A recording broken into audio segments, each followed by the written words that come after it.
Hello, this is the Happy Families podcast. Oh my goodness, it's the 1st of December. Merry Christmas, you filthy animal. Christmas. It's just, I feel like it's minutes away. I mean, it's a couple of weeks to go yet, but the energy is ramping up. The Christmas spirit is building, and that also means that there's a whole lot of Christmas emotions.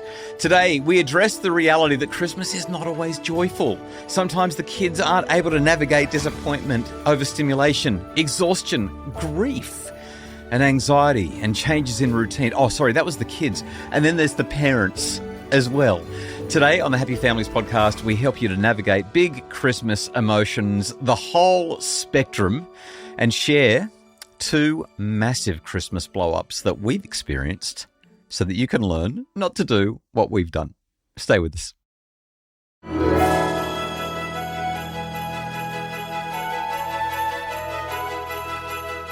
It's the Happy Families podcast, real parenting solutions every single day on Australia's most downloaded parenting podcast. We are Justin and Kylie Coulson.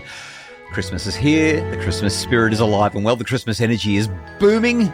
And Kylie, it's time to talk about Christmas and the big emotions that come along with it. I was just thinking about big emotions, and I had a doozy a couple of years ago. Yeah. We had just moved into a new house, and we thought it would be great to put on a neighbourhood Christmas party.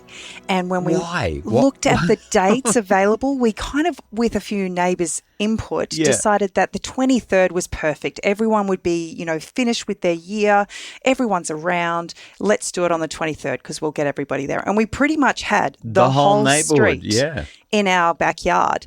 And it was fantastic. It was such a beautiful night. It was. And I would love to do it again. But it took me about a week to get over it. And come Christmas Day, there was nothing left.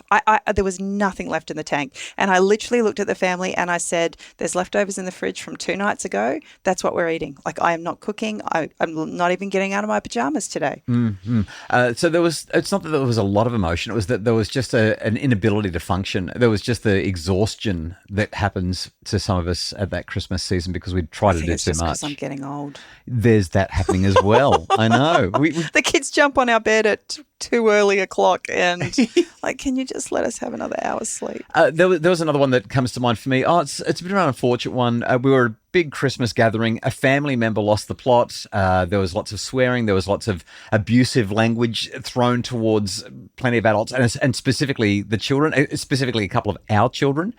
Big emotions. So today we want to talk about what to do when the emotions are either not there at all or when the emotions are too big. Oh, incidentally, when that sort of thing happens, you just get out of the way. There's no point trying. High emotions, low intelligence. Like when somebody is that angry and that upset, you're not going to be able to say, hey, you know what, it's Christmas. Why don't we sing a song? Let's talk about what we're grateful for. Yeah, that's not going to happen. We wish you a Merry Christmas and we're all leaving right now. But I've jotted down a bunch of notes. And we thought we'd flip the script today. You don't even know I don't know if you can read my writing, but you're going to interview me about my best ideas for how to navigate the big emotions that can come with Christmas, or you can throw my notes away and talk about whatever you want. But I figured that I've got good notes and I wanted to be helpful. I'm so glad you think you've got good notes because I cannot read them. I'm a doctor. No one can read doctor's writing. Okay, let's see. You've got no one's born knowing. Oh, yeah. So no one's born knowing how to regulate emotions. And so we need to remember that, especially when the kids are losing it, especially when the kids have had a lack of sleep. They've been hyped up because this is the most exciting day of the year. They know they're seeing their cousins, their grandparents, their friends, whoever it is that they're going to be spending time with. Emotion regulation, the ability to either turn up or turn down your emotions appropriately for the context in harmony with your long-term goals. Well, kids don't have long-term goals. It's Christmas. Christmas is the goal. Full stop, end of story, and enjoying every moment of it is what their goal is. So the idea that our children are going to be emotionally regulated, really well regulated on Christmas Day, in some ways it's kind of a developmentally inappropriate expectation. But it's not also about the development. It's the acknowledgement that we let them stay up really late on Christmas Eve. Well, that's what I'm saying. Late nights, lots of sugar. They have sugar first thing in the morning because that's in their stockings. And then they've just got this day of indulgence and we wonder why they fall apart and lose the plot. Right. We don't set them up for success. No. In fact, you've just reminded me, the Marshmallow Experiment, Walter Mischel, just down the road from Stanford at the little preschool there back in I think it was the it was either I think it was the 70s. Walter Mischel did this experiment that became world famous. And basically, he stuck a marshmallow in front of some kids and said, hey, you can have this now, or in 10 minutes' time when I come back from my little walk because I've got to go and do something, you can have two. Well, he didn't tell them how long it would be, but he was gone for about 10 or 12 minutes. And what he found, or what most people say, is that the kids who had the highest levels of self-control, they got the extra marshmallow, but they also did better later in life. And so a lot of people are like, well, we've just got to teach kids to be controlled. Like, kids need to learn self-control. And that's partly true. Like, this is... How many adults do you know have absolute control over themselves? It's a really big challenge, especially on Christmas Day when they're stressed out and they've been cooking all day, or maybe they've had a few too many wines or whatever. And they've had to deal with that person that they're just really struggling hard with. So the science here is that what Michelle really found was that it wasn't about the kids and their individual characteristics and attributes. What it was is what they did to make the situation tolerable and bearable. So some of them started to play games. They played games in their mind, or they sang themselves songs, or they did other things, which meant that the environment was much more amenable to passing the time, not focusing on the marshmallow, and therefore being more quote-unquote self-controlled. If we want our children to be able to regulate themselves well, then we've got to create environments that are conducive to regulation. So it's not even a handful of years ago now. We're talking maybe 15 Again, years you're making ago. us sound very old. You're dating us. Thank you for that. So 15 years ago. When our kids were much younger, we realised that this was a really big struggle. Staying up super late and then waking up first thing in the morning. And our days were just ratty. Yeah, They just were ratty. Christmas was horrible. And you had actually read about this... Jacob Bookaflood. I don't know how to say it properly, and I probably mispronounced it right then, but it's a North European, I think it was Finnish, or it's a Scandinavian, it's a Nordic, I don't know. It's ours. That's all I know. That's ours. what we do now. It's our tradition. But we started gifting the kids one book and a block of chocolate on Christmas Eve. Yeah. And the excitement for them was there were no rules about how long they could stay up reading. Yeah. And so that was their late night. But inevitably, you're lying in bed, you're reading a book, and for the most part, it's a really quiet night. Even if they do stay up, it's a really quiet, subdued night for them. And more times than not, they actually fall asleep way earlier than they would had you have said you have to go to bed. Set the kids up for success tomorrow. Mind you, it has its disadvantages, right? I mean, it's really fun on Christmas Eve to stay up late and wrap presents and play games and talk. And we're not saying that Who's doing that? Well, maybe we could do that this year. I'm just saying. Anyway, my first point that oh my goodness, like we've spent 4 hours talking about it already, is that no one is born knowing how to regulate their emotions. And this is something that develops over time. We've got to give our children we actually just need to set them up for success. You've talked and talked and talked. Or the simple fact let them be kids and let them be dysregulated, because it's the most exciting day of the year for most kids. That's the worst advice ever. I don't have a problem with it. The older we're getting, the more I'm into that, and I wish we hadn't been. Yes, because it's not your kids you're worried about. Sort of stuff going on. I know, it's so much fun. You get to send them home. You're the worst. Okay, it says you're not a therapist. Yeah. Are these in any order? No, I just wrote down a bunch of ideas. So you're not a therapist. What do I mean by that? We've made emotions king in 2025. We just treat our children's emotions like they're the most important things ever. Emotions give us some data. They give our kids some data, but emotions are pretty big liars. Emotions are really myopic. We're just focused on what's right in front of us. That's what emotions do. They really shrink and narrow our field of vision. So all we can do is think about the thing that's right in front of us. That's what happens. Well, your next note there, you've actually said they're real, but they're not always right. Yeah, that's right. Yeah. So we kind of, let's say we're getting upset about something. We don't see the full picture. We become rigid and inflexible in our thinking. That pushes our emotions up even higher. We start to think faster, which means we don't process as effectively. And therefore, what ends up happening is we have these massive explosions because we are so convinced that we are right. What was the thing that I wrote again? Emotions are king. Is that what I wrote? Yeah. Yeah, emotions. So we make emotions king. Oh, and you're not a therapist. But then parents see their kids having a big emotion, and parents have become increasingly uncomfortable with their children having emotions because everyone's supposed to be happy all the time, apparently. Not true, but that's what we seem to believe in society today. So when our kids are getting upset because we want to be wonderful, gentle parents or attachment parents or whatever parents we're supposed to be according to the latest fad, what we do is we start to get very uncomfortable with those emotions because it means that our child isn't doing well, and we just want them to do well, especially on Christmas Day because it's such such a special day. And therefore, we step in and start to therapeutically respond to our children's emotions. We sit down and say, oh, it looks like you're feeling so awful, and why don't you tell me all about it? And we make the emotions even bigger by stepping into that. Now, sometimes it will work, but often it won't. What we usually do is we end up pandering to our children. We end up making ourselves and everyone else around us miserable as well, because we've elevated emotions to a level that they don't deserve. So what I would generally say is, while emotions are important and they do matter, they are not king, and we are not therapists. And by the way, if you are listening to this podcast and you are a therapist, you're not your child's therapist, and they don't want you to be that, right? They want you to be their parent. So usually when a child's having a really big emotion on Christmas Day... We use the timeout theory all the time in our house. Yeah, go ahead, because everyone knows that I'm anti-timeout. So you're making me nervous, the fact that you've even said that. We put ourselves in timeout. The kids do it as well. Yep. They're having a meltdown and they're just like, I need some space. I need some time. Yeah. And it's amazing what a handful of minutes in your own space to just self-regulate Yep. makes all the difference. So I guess that's my second piece of advice is, don't make a big deal about your kids' emotions. Don't try to be their therapist. Just say, oh, yeah, I know, it's really hard, isn't it? And every now and again you want them to say, well, what do you want me to do? Like when the kids come to you and they're really upset because my brother this or my sister that, instead of saying, well, that's fine, I'll go and fix it, just look at them and say, I know, that's really rough. That's really tough, isn't it? What do you want me to do?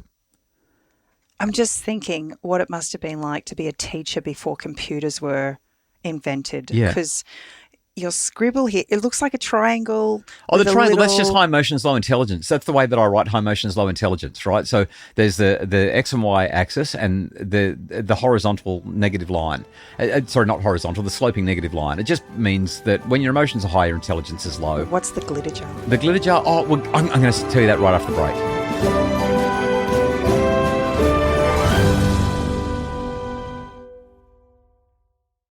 Welcome back. It's the Happy Families podcast. What's the glitter jar? So I got this brilliant metaphor from Dr. Lisa D'Amour. We were doing an Instagram live together one time, and I just was like, oh, we need to talk about this emotional thing. And she said, emotions, your brain on emotions is like a snow globe or a glitter jar that's just been shaken up. You know, when you shake up the snow globe, you can't see everything clearly. You try to look through it, but there's all the snow buzzing around or the glitter settling. And if you give it enough time, it starts to settle and you can see more clearly. And if you give it long enough, then everything settles and you can see the entire panorama, diorama, whatever you want to call it. You can see everything. And so I wrote the glitter jar down just as a reminder that if your children are having a big emotion right now, that's fine. Their brain's pretty fizzy and you're not going to be able to see clearly, and neither are they. But if you give it a little bit of time, give it 5 minutes, give it 10 minutes, not as a punishment, not as a timeout, but just everyone's pretty emotional right now. Let's just take a little breather. In 5 or 10 minutes, all the glitter starts to settle in the bottom of the jar. All the snow starts to settle at the bottom of Santa's runway or whatever it is that you're looking at. Now you can see the problem a little bit better. You can say, we've got a bit of a problem to solve, so let's work this out, get the kids to figure out an answer, and then they're on their way. Like usually, big emotions, on Christmas Day especially, they don't last for more than 5 minutes. They don't last long at all. Well, there's a lot of distraction that's works in our favour on Christmas Day. Massive benefit. Like people underplay the benefit of distraction when people, especially young kids, when they're emotional. I guess the trick is recognising and understanding that emotions are contagious, and that if we can keep our calm when our kids are having a meltdown, that we've got a better chance of actually helping by co-regulating. Yeah. So this gets tricky as well. You and I are not drinkers. We don't really have alcohol at all we don't have alcohol in our family, but even in our extended family, it barely exists, right? But I've heard so many horror stories, and alcohol and emotions can be very, very tricky. So you may be feeling a little bit tipsy, or maybe Uncle Frank's had a few too many, and then somebody says something or somebody does something, and there's that myopia again. There's that short, sharp, instant reaction. And somebody says something in response, and all of a sudden it starts to escalate. The emotions are contagious. Alcohol makes them even more so. So I guess just a quick reminder, I'm not going to get all preachy and be on a soapbox here, but being mindful of alcohol consumption and intake, and who's drinking what and where the kids are and where the conversation is going, making sure that there's at least one or two people who are able to redirect either people or conversations where necessary, that can definitely help to keep emotions in check. Okay, we've almost run out of time, but you've said you don't need to fix it. There's fantasy and time to process and problem solve. Okay, all right. So you don't need to fix it. this is probably my favorite emotion tip. When our kids have emotions, we feel as parents, and I kind of touched on this with the therapy idea, we feel like we need to help our kids to process their emotions and fix their emotions and deal with their emotional state. I'm just thinking about the times where the kids get cranky at me. More times than not, it's me coming in to defend one of their siblings who they've had a falling out with. Yeah, or trying to just fix things. And the crazy thing is that if we just take a step back, more times than not, the storm either blows over or the kids actually work it out. Yeah, and that's kind of what I'm getting at here. You don't need to fix it. You just need to give it time. Kids go from being mortal enemies to best friends in 90 seconds sometimes. They're playing a game at the dining table. They're swimming in the pool. They're riding their bikes. One of them gets upset at the other one. They blow up. And like 3 minutes later, they're playing again. They're fine. So you don't have to fix everything. You just have to let things settle. And sometimes you might have to help the kids to solve their own problems briefly and then let it go. So that's the first one. The second one, give them in fantasy what they can't have in reality. I love talking about this. It's really simple. You just say to the kids when they're upset, don't you just wish that Santa had gotten you some roller skates? Or wouldn't it be great if, and then you finish the sentence with whatever it is that they're upset about. And what you're really saying is not going to happen. There's a clear boundary here, but also I get how hard this is. And that little bit of empathy, that little bit of compassion, it's incredible for acknowledging the emotion without having to be a therapist and without making it king.